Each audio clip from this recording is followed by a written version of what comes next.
Right, well, tonight we have a member of the next generation, that is to say, a new PhD candidate from the University of New Brunswick, Ms. Stefanie Slaunwhite. Stefanie did her master's degree at St. Mary's under the supervision of teacher Tuhig, with committee members here, Paul Bennett and John Reed. And her paper tonight actually comes from that master's thesis. She has been a lifelong haunter of museums, and I think she may be a history addict. I notice, why did I not notice this earlier? She's a fisher, a hiker, and a volunteer with Girl Guides of Canada. So I'm very excited to hear her paper tonight, which is called, based on her thesis, The Intricacies of Integration. I had to practice that. The case of Graham Creighton High School. I'm going to ask her to use the microphone for people in the room, and there's a glass of water there for you in case you need it. Please join me in welcoming Stefanie.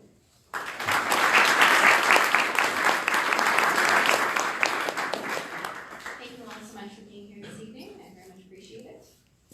So I will just begin. In 1964, when Graham Creighton High School in Cherry Brook, Nova Scotia, opened its doors for integration, many of its feeder communities were relatively rural and isolated. Racial tensions emerged, creating a legacy of conflict.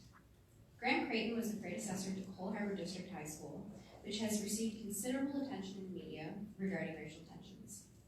While racism was undoubtedly a contributing factor for tensions in the communities, it must be considered that integration at Graham Creighton was not simply an integration of two races. Rather, it was an integration of several very distinct and relatively rural communities.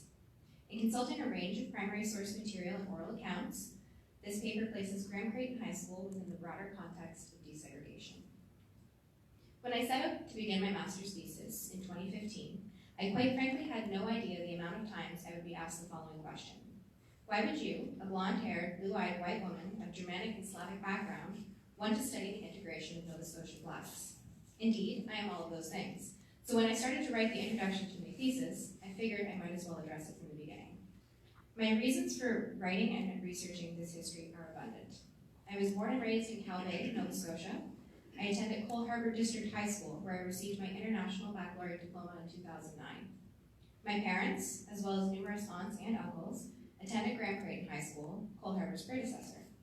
Graham Creighton High School originally integrated the Black communities of Cherry Brook, North Preston, and East Preston, with the white communities of Eastern Passage, Harbour, and Lawrencetown. I began to draw parallels between my experience and those stories I had heard growing up of integration. It was unfathomable to me that nearly 50 years later, many of the same prejudices that occurred at Graham Creighton were still playing out at Harbour. My burning question at the time was, why does racism continue to permeate the lives and educations of those who attend Harbour District High School, regardless of their respective races? To answer that, I needed to go back to the beginning. Historical prejudice towards Blacks in Nova Scotia dates to their very arrival. Their migration to Canada was often on the wake of a war, and Blacks arrived in impoverished conditions. Colonial practices pushed Blacks to the outskirts of society, where they existed in relative isolation from the predominant white community. Fast forward to the 20th century, the civil rights movement gained momentum in the United States, and Blacks everywhere were fighting for agency. Integration in the American context took place following the landmark Brown versus Ward case in 1954. Heightened political awareness began to crumble the existing barriers that kept Blacks in the margins. Similar movements began in Canada, although they have not been as well documented as their American counterparts. So in this paper, I will examine an entirely new area of interest. In using Graham Creighton High School as a study, I examine the dynamics of race and education in Nova Scotia in the 1960s and 70s. I apply critical race theory to my framework to present a multifaceted analysis on the idea of race and race relations in Nova Scotia. Critical race theory questions the state and origins of racial thinking and its relationship to power. With roots in history, economics, and even the public consciousness, Nova Scotia's racism is a blend of collected and inherited attitudes and ideas. Critical race theory aims to combat racism at its very core from all angles as opposed to following a linear, step-by-step process. I argue that there is a direct correlation between socio-economic circumstances and geographic locations that strengthen and enforce the racial boundaries leading to the perpetuation of racism in everyday life. So as Nova Scotia adopted integrational practices and policies, Graham Creighton became a project school for integration, and the communities of Cole Harbour, Lawrencetown, and Eastern Passage attended Graham Creighton High School in Cherry Brook. By sending students from the neighboring white communities to the Cherry Brook School, the Municipal School Board of the County of Halifax was adhering to a desegregation policy that they had instated in the area. As County Council minutes from February 18, 1971 show, the Municipal School Board had established a policy of school integration in the Graham Creighton area. Integration was a frequent topic at both the council and the school board levels. I examined the administrative records from the municipal archives and found that certain themes were present in the school board's discussions. These included integrational policies, student transfers, the auxiliary program, and violence and vandalism in the school. The records offered a government-oriented approach to integration. However, these fonts will not be the focus of today's discussion. Rather, I have chosen to focus on my oral history section to allow that those who attended and worked at Graham Creighton to speak for themselves. So the aim of this section is to tell the untold story of Graham Creighton through the words of those who experienced it firsthand. For my thesis project, I conducted a total of 9 interviews in April 2016 from former students and teachers at Graham Creighton High School.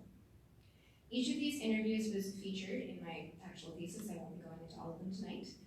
And they were all analyzed as an individual profile. There was some diversity in the communities of origin of the students, including both male and female participants from Westfall, Lawrencetown, Colby Village, Eastern Passage, and Cherry Brook. I had 3 teacher interviews, 1 male and 2 female. The attendance and employment dates of the interviewees spans from 1966 to 1980. So all names were admitted for confidentiality.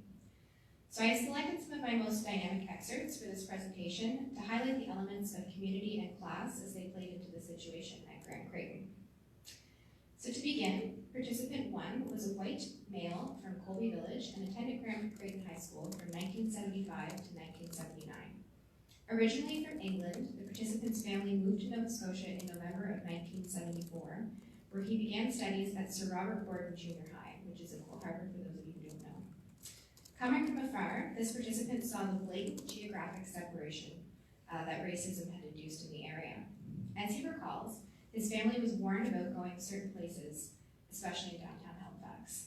He reflects, for example, you're new to Nova Scotia, you go for a drive. Would you ever drive through Preston? No. Would you ever go into that area? No. Would you go down to the Eastern Shore? Of course. But would you turn left and go to Preston? You just wouldn't. Participant 1 clearly highlights the separation of communities, as well as the internalized fear of the other. A theme that comes up in many of the student interviews is a lack of transportation to and from the school due to the spread out location of all of the communities surrounding. Many of the students from Graham Creighton were bus students, and since Creighton was located quite a distance away, it was difficult to engage in activities outside of school hours. Participant 1 took the bus to and from school, and it was about a 20-minute ride. In commenting about his social circle, he notes that transportation was a major issue. So he states, there wasn't a lot of interaction other than in school. How were you supposed to travel around? We had to hitchhike down the number 7 highway, for crying out loud, like if we missed the bus or something. I had a couple of friends in Lawrencetown. I didn't socialize with anyone from Eastern Passage, although I did know them from school. Many of the students at Graham Creighton were used to hitchhiking if they missed the bus. It was a common occurrence to see students along the number 7 highway. Lack of transportation meant that many students were restricted to their respective communities. Participant 1 recalls an instance where his friends from Preston came to visit him in his home. He says, here's 2 black guys that I have befriended, and they're showing up from Colby Village. It was a strange scenario, and they can hitchhike from Preston. For him, it was a memorable instance to have his black friends from Preston visit him in Colby Village, something most of the villagers at the time were not accustomed to seeing. He notes that his parents were fine with the integrated high school, despite the advice that they were given upon their arrival. So participant 2 was a white female from the Westfall area. She first attended Sir Robert Gordon Junior High and then Graham Creighton from 1972 to 1975. She fell in the Eastern Passage social circle and commented about the way that Eastern Passage students were perceived in the high school. She says, it was a group, It was a collective, they stuck together. They might fight amongst each other, but they were always stuck together. It felt kind of protected. She notes that several times through the interview that she in fact needed to feel protected. That was an indication that there was a problem at the school. Reflecting back, she remembers there being more Black students at the school than are present in the yearbook. She comments, "It was not the perception I had. I really thought it was a 50-50 split. In reality, a lot of students came to Graham Creighton from neighboring white communities, which were growing rapidly." She reflected on her yearbooks during the interview and noted that the split was a lot more uneven. She said that there were a lot of older students mixed into the crowd as well, and this could have attributed to their lack of representation in the yearbook. She said, "We had a 19-year-old in grade 11. So participant 2 had a car, so she was a little bit more lucky than most of them, and she could transport herself to and from school. Her social life was based in Eastern Passage, and the car enabled her to travel there as well. She notes that she smoked, and that the smoking sections of the school were segregated. She comments that this seemed like a natural segregation at the time. Her best friend, however, had a tumultuous experience. She was well liked by the males of North Preston, but not by the females. She reflects, "There were some girls from those areas that were pretty rugged, but there were some girls from the area too," she's referring to Eastern Passage, "that were pretty rugged too. Having those two groups come together could be very dynamic." She feels that she remained under the radar in most of the conflict, but does remember bearing witness to many experiences that became heated and race was a factor. The territorial nature of communities extended beyond just Black and white. However, she did note, it is all very territorial. It was okay to fight with your own family, but not with anyone else. So in speaking of integration specifically, participant 2 notes that she had friends from other races, notes that having friends from other races was frowned upon in some homes, including her own. When asked if her parents were concerned about her attending an integrated school, she responded that it was not necessarily the concern about it being at an integrated school, so much as it was that she was not to make friends with anyone but from her community. She cites one example of receiving a phone call and recalls, "A boy called the house with the dialect. That was probably the most trouble I've ever gotten into. You wouldn't associate with Blacks in my family, and I wouldn't say that my family was alone." Reflecting back on all of her experiences today, however, she wonders how it must have felt to be a Black student thrown into such an uneven environment. So participant 3 is a white female who resided in Lawrencetown and attended Graham Creighton from 74 to 77. One of the first items brought to the interview was her memories of winter carnivals. She says, "For everything that the school wasn't, we had these amazing winter carnivals. In her recollection, she said that the carnivals brought everyone together and that barriers were broken. The silly nature of some of the activities, plus the spirit of the basketball tournaments, brought the school together, at least for 1 week out of the school year." Aside from her rosy reflections of winter carnival, she offered some perspective on what it meant to be a student at Graham Creighton. She said, if someone asked her where she went to school, she would say, "I go to Creighton," with some embarrassment. She notes that the cultural aspect of community played into relations at Creighton, and that Creighton was not a priority school. She says, "We were written off. It was just a place to have a school. If you look at the bigger picture, what they essentially did, it's like they took Brooklyn, Bronx, Harlem, and Manhattan and said, you're all going to school together, have fun. That's what they did. And they walked away and they didn't care. It wasn't just a color thing, it was a culture thing." She was actually originally from New Glasgow and came from a very large family, so when she moved to Lawrencetown, her life suddenly depended on a bus. Participant 3 notes that the opportunity to do anything after school was severely limited because of this transportation issue. Hitchhiking was a mainstay among the students at Creighton, and she had to hitchhike again anytime she missed the bus. In terms of community relations, participant 3 offers insight into the tensions present between all communities, not just Black and white, that many students reflect on. She states, "For me, it was not a Black and white issue, but it was what community you were from. The so-called boys from Eastern Passage could be just as tough, mean, and foul as the boys from North Preston. I'm not saying that it was never about color, that's not true, it most certainly was. But systemic racism was absolutely rampant everywhere, and it was really more about behavior." She said that the fights at school were not about where you were from, but the language that would come out was often instigated conflict. She also notes that racial bias was felt by the white students of the school. If the people were going to tell you that they faced a racial bias, it was a reverse racial bias. There were times that you felt equally shamed because you were a white student. She says, Graham Creighton was absolutely forgotten. It was seen as a large biracial group because we were all rural, we weren't townies, we were just forgotten. And we had nothing compared to anyone else. It was systemic racism like you wouldn't believe, and we all knew it. She comments on the fact that there were a large number of East Indian teachers at the school, and that they suffered from a lot of racial bias from everyone. The international teachers had lower status than other teachers in the school board, and Graham Creighton was at the bottom of the well. Participant 3 notes that students tended to be more disruptive in their classes than in the classes of teachers of white origins.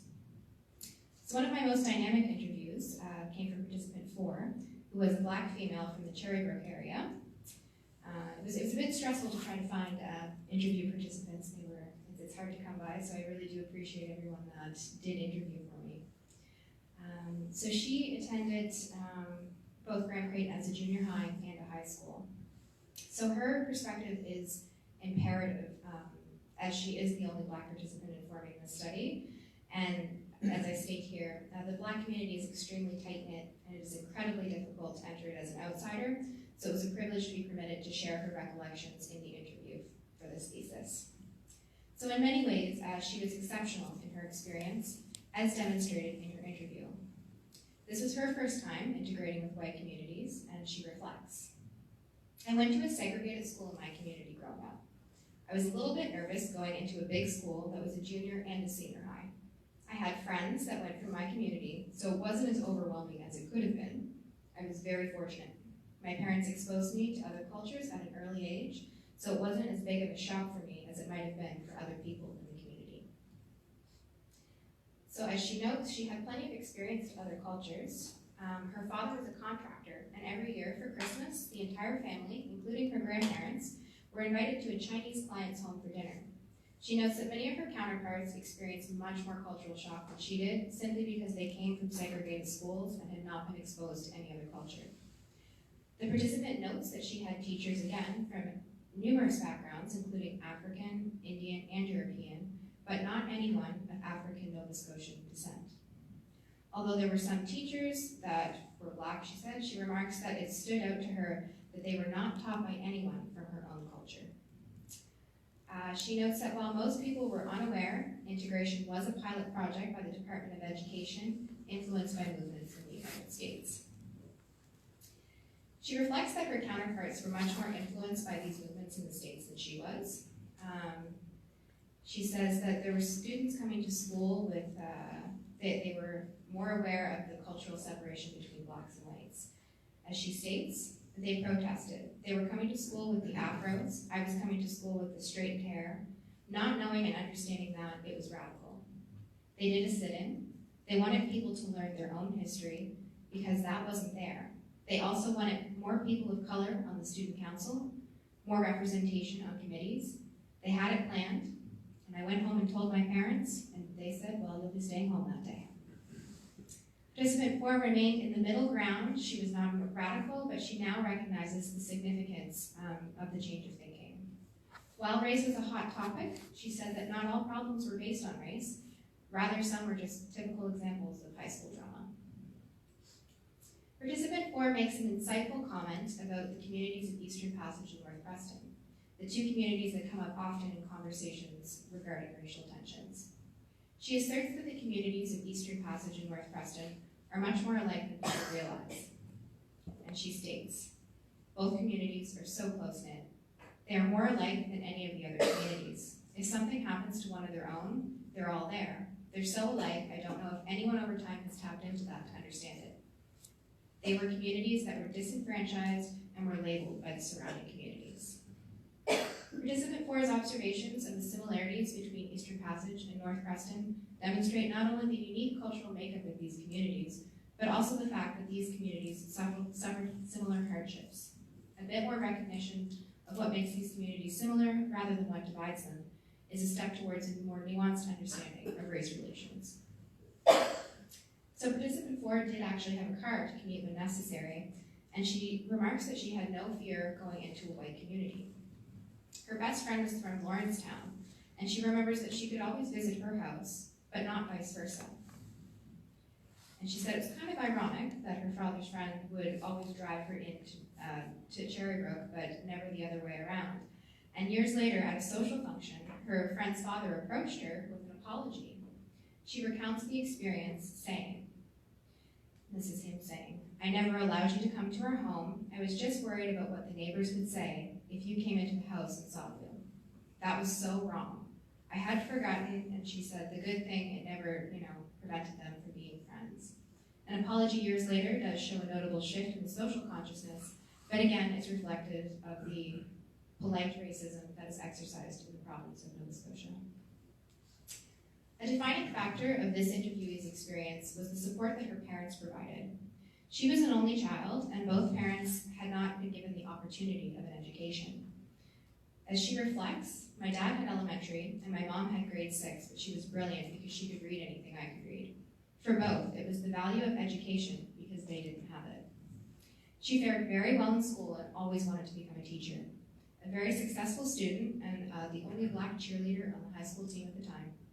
It came as a shock to her when her guidance counselor told her she could not go to university. She brought the news to her parents, who said she was being foolish. However, she was extremely disheartened. When she informed one of her favorite teachers that she was not going to university because of the guidance counselor's advice, the teacher told her not to worry. The next day, he had university applications to all 3 universities in Halifax and a student loan application for her. She reflects gratefully that the teacher advocated for her and several other black students who had been given similar advice from that guidance counselor. Participant 4 saw the guidance counselor years later after she had become a teacher. When asked by the individual, "What are you doing here?" she replied, "I became a teacher. I'm here in spite of you." At long last, she advocated for herself. This story is a shining example of the deeply ingrained racism in Nova Scotia. Graham Creighton was a notoriously poor school, as were most of the county schools of this time. Participant 4 recalls that in elementary school, they used books from city schools that were old, torn, and had pages missing. She would do her homework, and then her father would run the book to someone else in the community so they could do their homework. She remarks that she was lucky to get an education at all. She said the teachers were transient, and it made it difficult for black students to obtain a quality education. If you taught in a black school, you received extra funds. Some teachers would come and get money for that month, and then they would leave. A couple of my cousins, she says, had 7 teachers in a year, and most of them failed. Because of the poor quality of education, students were streamed and ultimately labeled. She notes that once you're labeled, you'll adapt to that label. Both black and white students were streamed into auxiliary classes, and this affected their performance and behavior at school. So finally, participant 5 is a white female teacher who taught at Graham Creighton from 1970 to 1979, and then for 1 year at Cole Harbour District High School upon its opening. She taught physical education and French, and spent a lot of time with the students as a coach. She recalls the memories of her sporting days fondly. "We won the provincial volleyball championship 3 years in a row, even though we were from the poorest school in the province. I remember the first time we won it, and we managed to scrape together some white t-shirts with red letters on them, and we licked them." She notes that there was a lot of talent at Graham Creighton, both musical and athletic. They did several exchange trips with sports students, such as an exchange to Lumsden, Saskatchewan, for the volleyball players. A lot of students from North and East Preston went, and it was their first time venturing outside of the province. And she recalls, "If you respected the kids respected you." By contrast, participant 5 did not have a good experience in her 1 year at Cole Harbour High. She says that a top-heavy approach to education was beginning to settle in quite rigidly at Cole Harbour. After she left Cole Harbour, she became an education administration, an education administration program, and her ultimate career destination was actually in law. But she wrote a major paper on populating schools by demographic, and she was using Graham Creighton as an example. She states that they made a big mistake isolating North Preston from East Preston and Cherry Brook. North Preston is a physically isolated community. You go to North Preston because you're going to North Preston. You can drive through East Preston and Cherry Brook. It's more blended. North Preston is out there on its own, and it's culturally unique. It is a pretty neat place, and some people have some wrong ideas about it. They made a terrible mistake when they separated North Preston from East Preston and Cherry Brook as student body, because East Preston and Cherry Brook were such a moderating influence. It is her opinion that by keeping the Black communities together, a better sense of belonging rather than isolation would have been established. A lack of understanding or ignorance towards the community of North Preston contributes to the racial tensions observed at Cole Harbour High. She says, "This is just my opinion, but my impression was that Eastern Passage students were the rough edge, and that North Preston were the rough edge. If you were looking for a rough edge, when they went to Cole Harbour, what did they do? They took the roughest edge and put it together with the other roughest edge and left them to be.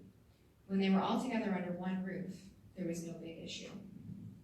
In her opinion, the racial tension stemmed from much more from the isolation of Eastern Passage and North Preston in a single school without neighboring communities to act as a buffer. She states that it was a conscious decision on the part of the school board to separate the communities and a conscious decision to place the school in Cole Harbour subsequently. It does seem peculiar that North Preston remains isolated from East Preston and Cherry Brook school systems to the present day. A true integration would blend all the communities as opposed to isolating North Preston more than it already is. It is clear from the oral record that the experiences at Graham Creighton were varied but shared similar themes. The importance of Graham Creighton in the historical record is most eloquently stated by my participant 4, as she says, "It's Nova Scotia which ties into the Graham Creightons of the world. Our province has come a long way, but we have a long way to go. People do not realize the racism that is underlying here, and now I call it a new racism. Years ago, if someone wanted to call you a name, you knew it right away. But now it's a new game. I used to see it at work. I don't know if it's deliberate or non-deliberate, but they treat you in a certain way. Because of the old stereotype, this is your place and this is where you should be. It's still there, it's ingrained in our history of Nova Scotia. And we're labeled the most racist province in Canada because historically, we haven't identified in the province for everyone some of the discriminatory practices that have gone on. We're quick to talk about the United States, but we have a lot of those things here, and it's just hidden or not as identified." Her poignant reflections leave the reader with something to consider. Actions are truly everything in overcoming ingrained stereotypes, especially in the Nova Scotia context. The problem has been clearly identified at this point, but it takes a conscious effort to overcome systemic racism. Racist attitudes were historically present in Nova Scotia and continue to be perpetuated today. Graham Creighton, and by extension Cole Harbour High, as case studies to the larger questions of integration and race relations, many insights are gained. Race is a factor in tensions between communities at these schools, but it is not the only reason. The situation is far more complex and encompasses colonial attitudes. Racism is a consideration in the makeup of Nova Scotian society and is systemic. It is not necessarily blatant Jim Crow style racism, but it has a subtlety of its own. Just because it's subtle, however, does not mean that it's not racist. While this racism is slowly unraveling in the area, it will take more time and more work to eradicate the deeply ingrained prejudice. Graham Creighton represents the current state of race relations in our province, and we can learn a lot from the experience at Graham Creighton if we properly apply what we know to our current educational system. This brings me to my conclusion. History is doomed to repeat itself unless we understand it. As George Santayana famously said, those who cannot remember the past are condemned to repeat it. We must first recognize and remember the past, come to an understanding of it, and then move forward, using the past to inform our present actions. Thank you.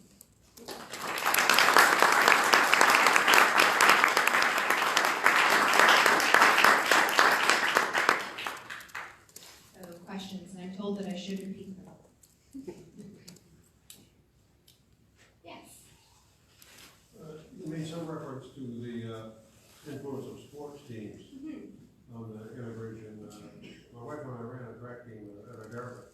Oh, really? All through the 70s, and we got a lot of kids, black and white, from that area, from the schools in the back.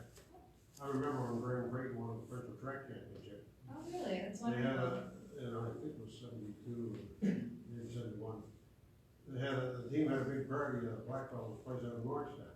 Oh. And there was no reluctance of the white kids to attend. I did my practice teaching in 74 at Graham Creighton, and there was no recall, the kids intermixed quite well. There weren't very many native black teachers there. I can only recall one or two. So that may have been an influence. But certainly I thought that sports played a good part in the students from the various communities developing good relations with one another. I interviewed another teacher. He wasn't actually included in this section, but he was actually a coach for the boxing team, and he did say that that was a really moderating force for all of the student body, that both black and white students were able to participate in sports together, and that was one of the shining factors, I guess we could say. Great. I would make a couple of other comments. Absolutely. I think anybody who says that Nova Scotia is the most racist province in Canada has never been to Saskatchewan, for example, to see the relation between the indigenous there. Oh, absolutely. That's a very good point. You know, I think some people would call it relations here, you know, perhaps are quite a bit better than those there. It's a really tight spot. I think it's very important to recognize that Canada is definitely not as multicultural as I think we've been told to believe.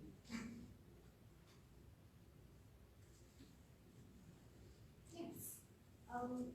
Thanks for that paper. That's really interesting. Thank you. It raises a lot of questions for me, but kind of building a little bit on the comment that was made about the party in Lawrencetown. What defined the geographic communities? Because he's mentioned a black student in Lawrencetown. So there were students of color in the non-traditional black communities.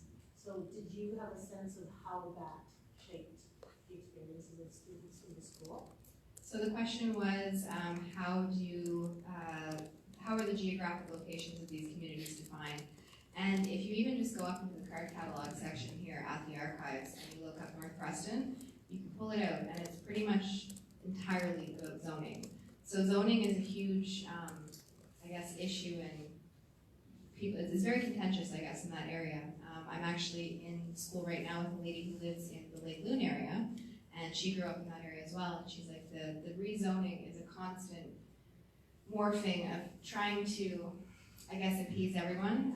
In the administrative records, I found a lot of reference to students being transferred from different locations for any number of reasons, and the school lines continually moved. It was a way to, I guess, keep people separate in a very fluid kind of way. But the fact that the Prestons don't necessarily have those cards, defined lines, and Porter's Lake, it's kind of all mixed together. Yes. In your interviews, did you ever ask any of the people about integration both ways? Because I used to be with the Department of Education, dealing with the different committees over in that area. And one of the things that kept coming up was we're always, as black, we were always integrating to the white communities, but never the versa, never the other way.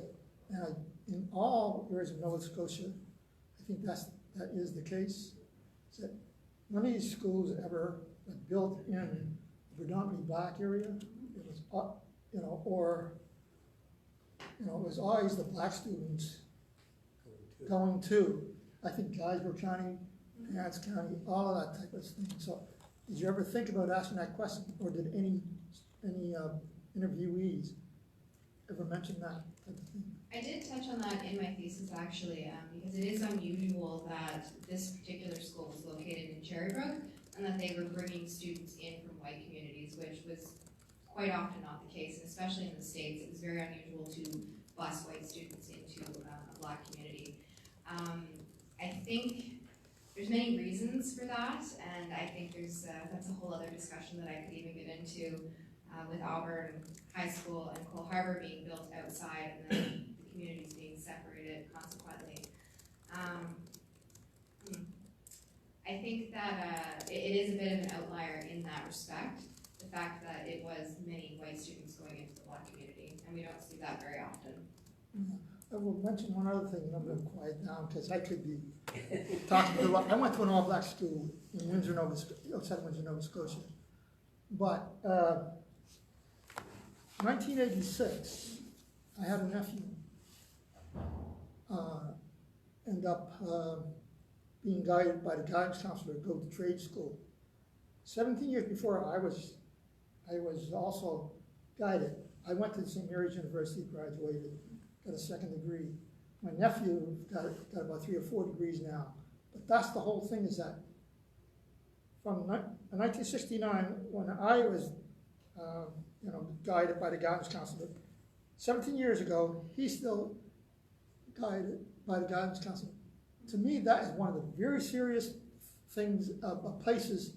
I don't know how good the guidance counselors are trained now, but guidance counselors seem to be a major problem of not being trained properly for a number of things, but especially when it comes to people of, I would imagine, African and Native descent.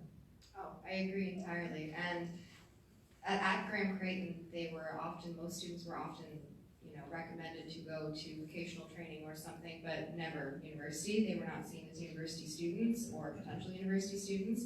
And I noticed the same thing at Cole Harbour High when I was there. They weren't expecting any of us to go to university.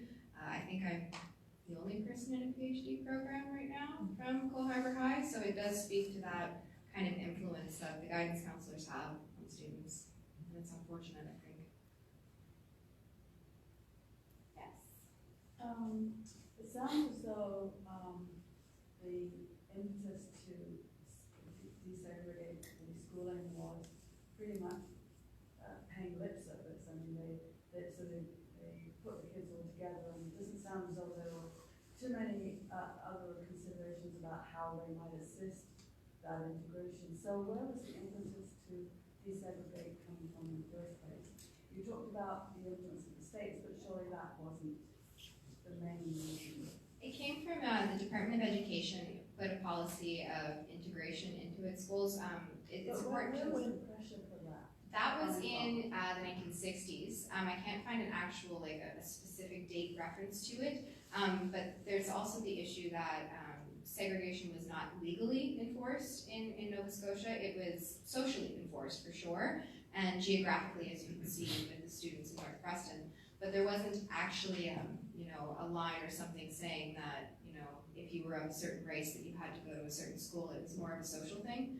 So I think in the 60s, after I said, that Brown versus Ward case was getting people here to start thinking about, okay, we should probably start to integrate. Yeah. So do you think it was from the public that were pushing the board, or was there someone or a number of people on the board who were particularly forward-thinking? I would say it was definitely a public shift. You think of people like William Curley Oliver, Rocky Jones, those kinds of figures were starting to emerge and really influence people around them to thinking about social issues like racism and integration. So I think it was definitely a social shift more than perhaps a political shift. Could I interrupt here though? Absolutely. I think one of the people who helped me involved in this was Premier Robert L. Stanfield. Brown versus Board of Education, 1954. That was happening in the United States. And that's the person who really thought about things and helped make the move. If he hadn't made moves, I don't think that even at that later date that things would have changed. But he deserves a certain amount of credit for helping change things. And the Premier was saying this, so I think society helped move things after that. But I think he had some influence on helping make that change. It's good to hear, because normally politicians Yeah. aren't helpful in these processes. Yes, in the back there. Going back to your last comment, Yes. I graduated from Harbour. Okay. I got a PhD and I'm a tenured professor in Ivy League school. Awesome. All not lost, just because of Harbour. And my question is kind of a hot mess, so sorry about that. And it kind of goes back to what the lady over here asked. I'm not sure if this is what you were actually asking, but it's something that I'm wondering about, and then you invited this a little bit with your reference to Auburn. you talk about rurality, you know, urban versus rural, you talked about race, but you didn't talk about class. And I'm wondering if that came up in your interviews at all. Because I grew up in Forest Hills. Okay. And you made casual references to Holy Village. Yes. That's not all Cole Harbour. No. And we did not like and do not like the people from Holy Village because they're rich. Yes. They look down on us because we're poor. They're not. And Ottawa was created for them. So I graduated from Cole Harbour before that had happened. I wrote in system as well. My mother was furious about the creation of Ottawa because she knew, she saw exactly what it was. What was going on. So that's all preparatory saying, did this come up in your interviews? There's some class distinctions in this community, well, yeah, black communities and quote unquote white communities, which, to that, jump back to Lynn's point, Cole Harbour and Lawrencetown were not exclusively white communities either, right? I mean, they weren't, they're not super integrated. Yes. They were not like, Try to summarize that. Can I try to summarize? Okay, so the question was, how can I summarize? class. Yes, did class come up as a discussion? And it certainly did. I made a brief mention to it, I think, in this discussion, but certainly more in my thesis, that Eastern Passage and North Preston were the most impoverished communities, and that was one of the biggest factors of their integration and why it was so difficult for them. And like you mentioned in your comment there, Auburn was essentially created for the rich population of Cole Harbour. And they moved Black communities in there as well, but I think, you know, they're also the more affluent Black communities as well. So class is definitely one of the biggest influences, for sure. Yes? I'm curious about how integration happened, Mm-hmm. because you say, I think Graham Creighton opened in '62, Mm-hmm. and it was integrated in '64. Yes, so it was a junior high first. Who went there in '62, '63, '63, '64? It was the county school board at the time, slowly What going. communities went there? Oh, so in 64, the communities. No, 62, 63. Oh, in 62 and 63. So it would have been North Preston, East Preston, and Cherry Brook went to that school as a junior high, and then it was turned into a high school when the other students were integrated. I went there in '63, Okay, and from Lawrencetown. okay, So when I went there in '63, it was already an integrated school. okay. Well, I could be off with my dates a little I'm just bit. wondering that, okay. I know that in the records they were saying that that was maybe their first year that they were fully in system. I'm not sure, but that was the first time I picked up on it in the administrative records. So it could be that it was, you know, integrated a little bit prior to that. It was actually. Yes. I have no idea when this happened in Nova Scotia, but in Ontario, the Human Rights Act was passed in '62. Could that have had something, the passage of human rights legislation, could that have had something to do with the Yes, push for integration? I think it did, definitely. It was actually on people's radar the first time, so absolutely. I just want to add on that point that in relation to David States' comment that there was an interdepartmental panel on race. I think it met between 62 and 67 thereabouts. So they were working on a kind of joint project of which this was probably a part. I remember that from Erica Coulter's thesis. Honestly, I don't remember anything else. But I remember it was a good thesis, so look up.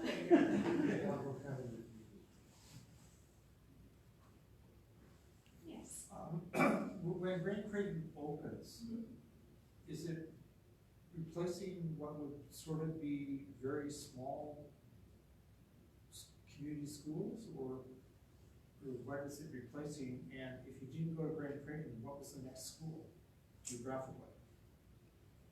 Next school, that's a good question. Like PA. Yes. Yeah, PA. But was with the first amalgamation, PA gets taken out of the county. I think when they conceived PA, it's in the county. Well, actually, one of my dear friends, she passed away. She's in her 70s. She passed away last year. But she actually had to go to Dartmouth High to get any training beyond grade 9. So there was no high school for anybody in Eastern Passage. If you wanted training, you had to go outside of the community. And I'm not 100% certain, but I do believe it was the same case for the Preston communities as well. I don't think there was access to high school. High school was, they were trying to actually make sure. Yeah, there wasn't. Yeah, There I didn't think so. Yes. And a lot of the community schools were eventually shut down. Like there was a small school that my mother actually went to that was shut down in that time frame. It was a little one-room schoolhouse in Calais. So a lot of the community schools were shut down as they amalgamated and made bigger schools. Yes? Looking back at it, wouldn't it have been better to integrate the students in grade 1? Oh, absolutely it would have been. And has that happened? I think to some extent, some of the communities like that go to Ross Road, they are now integrated at a young age, but there is still in North Preston an all-black elementary school. So, but they have a very Afrocentric programming that they are promoting, and I do believe there's the odd, white child that will go to this school, but for the most part, it's an all-black school. Yes. I'm just clarifying, I'm a former teacher from Graham Creighton. From 68 to the end of the high school, 79. A couple of things. First of all, thank you so much for doing this. This is not just tonight, but the thesis. It's always kind of amazing when you find a thesis of something you've been involved in, but also which has such ramifications, in the province, really. I'd like a couple of questions, but one specifically, this talk about the, integrating elementary schools and so on, and where do the students come from. One of the things that I found interesting was that that Graham Creighton was, almost kind of at the border of the county. Initially, it wasn't. Initially, Prince Andrew was not in Dartmouth. It was in Halifax County. That's my understanding anyway. Or it was built and then they amalgamated and Dartmouth took it over. Dartmouth was one of the whitest communities in this province. It was astounding. If you looked at the actual border town, the borders of the town, within those borders, there were virtually no black families. I know there were the Times and the States, and I don't know, I was told at one point there were, when I was growing up, there were basically three families. And, it was just, I don't know how it was kept that way, exactly, except by things like this, but by the city of Dartmouth having Prince Andrew, and they built, I think part of why Graham Creighton got built was to not have an influx of black students into the city of Dartmouth when it became a city. That's a total guess, okay? But just to give a sense of that, and going back to the gentleman who asked about integrating kids at grade 1, which ones go where? And when you have a full-fledged community and enough kids for a school, do they all have to leave? And so on. There are those arguments about, especially if you have a black community, a long-established black community like North Preston, East Preston, Cherry Brook, and so on.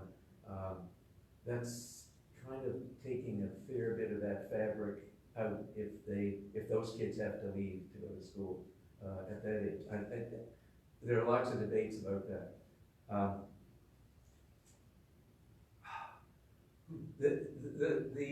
The other thing I wanted to comment on is that all during this time period, of your thesis, the time period of Graham Creighton when it was a high school, and I started in '68, so I really can't comment a lot about what that was like before. But when I started teaching there, I was told, and this is anecdotal, it could well be wrong, but that the previous year there were 4 black graduates.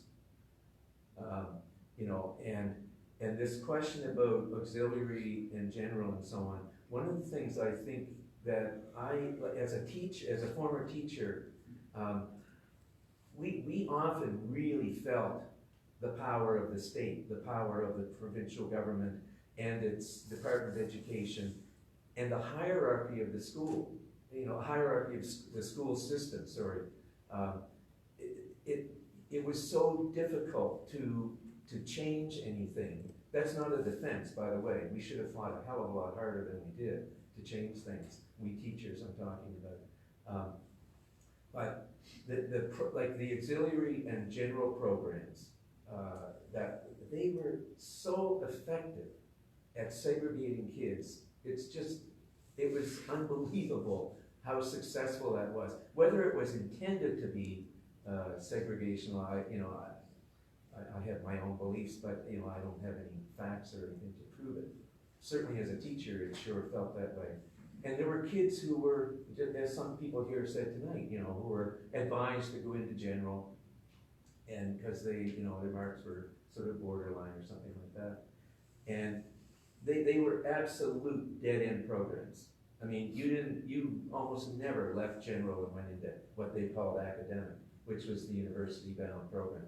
This is prior to baccalaureate programs and so on, which is yet another manifestation of the provincial government bringing in a streaming system. In that case, it's sort of funneling the elite kids, and class, and there's this, I think we all know if you did this, class study, we would see where the dividing lines are in the academics. But what I wanted to say is that people who fought hardest against the general program and auxiliary as well, but the general was the most common, were black teachers and black educators. And it's really important that we understand that this is not, these changes are often, David can speak about this far better than I can, but the pressures, someone asked about, where did the pressures come from? There were people who really did spend a hell of a lot of time, going to government, just, meetings and meetings and meetings and talking and talking and talking. And the ones that, I think of Brad Barton, because Brad Barton was a vice principal at Graham Creighton.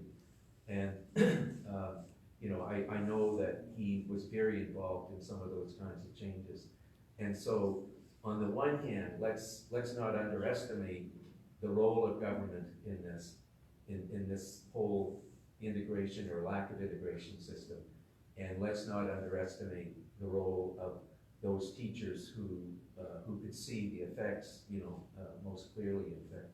Absolutely. Brad Barton's come up a lot. Everybody talks about him. They loved him. They thought he was a wonderful, and he was a great guy. He's influenced a lot of people and really made a lot of good change in this world. So. Yeah, and one of the reasons why that volleyball team went so far.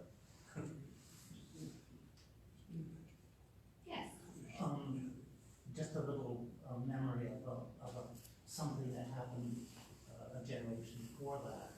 I went to a marching school 2 blocks away from here, and I can remember when I was in kindergarten in 1952 that there was a bus load of black students from somewhere else in Halifax who were, for at least 1 year, maybe 2 years, brought to our school. They were in, I suspect, in grade 3 or grade 4, grade 5, in that end.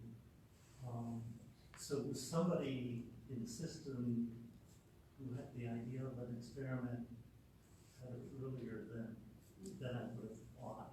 That's very possible. The Halifax County schools, so Halifax was different from the county schools, so they were all managed within, and it's very possible that they could have been a little bit quicker to integrate them. Well, that's not. Well, there was never another black student in Marching or in Cornwallis. Interesting. But I went there, and maybe 1 or 2 in some places. Yes. So, you noted when you were describing your method that you were able to get only one African Nova Scotian interviewee, and it sounds from her remarks that her family was kind of conservative on race issues in the sense that they wanted her not to be involved in any kind of overt anti-racism work in school. So she might have been a bit exceptional in that way. So I was curious, what you did to try to recruit a larger and more varied pool, and anything you learned from that you might do differently, or advice you'd offer others, or any thoughts on this as an issue in how to do good oral history research? So I actually recruited mostly on social media. There is a Graham Creighton Facebook alumni page, Right. so I did recruit through that. I actually knew my participant personally, the black lady that I interviewed, and she's exceptional in all respects of the right. She's just a wonderful woman. So I think what I would do differently, and I have a few more connections, I believe, to the Preston community now. I've worked with several people from North Preston, and we're good friends, and I think that would kind of be more of an avenue I would go down if I were to conduct more research on that specific community. Trying to use the networks that I have myself in order to reach out to a wider range of people and perhaps a wider pool of experiences. I was just recalling some advice I've had, which is sometimes you need to actually have a partner, and that can help you interview a community you don't belong to, especially if it's one where there's some kind of tension. Yeah. Yes. You mentioned, well, socio-economic status and class is obviously a very important thing. But I wondered, was there any religious difference in the communities? Well, you kind of see in Eastern Passage, there was Catholic and Protestant. Those were the two kind of significant religions there. And in the Preston, I believe, it was mostly Baptist, correct me if I'm wrong. So there was a strong religious influence in their upbringing, for sure, but they were varying, sections of Christianity, so they weren't necessarily aligned. I know that there were even tensions in Eastern Passage between, the Anglicans and the Catholics, and they wouldn't talk to each other in the school ground. So I imagine that would have just, complicated things even more. Yes. I don't want to make a generalization, but just a quick comment. There were some really good teachers there too in the early years, and I benefited from them. One was East Indian, and he wanted to be there. It wasn't that he was somehow shuffled there because the lower class teachers go. He wanted to be there specifically because it was an integrated school. He was very good. I've heard many wonderful reviews from some of the teachers that did stick it out and did, a lot of good work with the students in those communities. I think they were the shining light of the whole school, to be honest. Did any of the interviews or the people you interviewed mention the home across the road? The Home for Colored Children actually was mentioned, and there were students that did attend Graham Creighton from that school. But I didn't get too much further into that. That could be another very interesting topic that someone could explore. Yes. Just a quick comment, and again, understand I'm not that knowledgeable of some of the things that I experienced.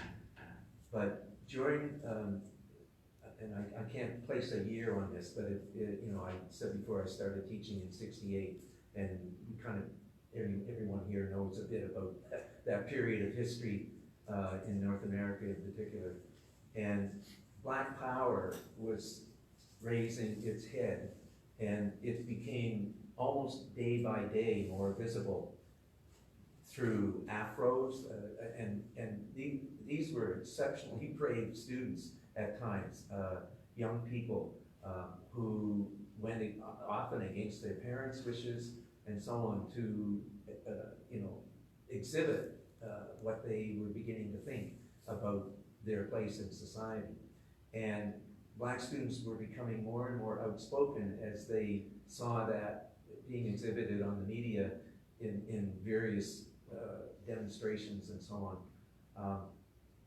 The church, I should probably say the churches, but certain religious figures in the Black communities would appear to me, to be very, very nervous about this development.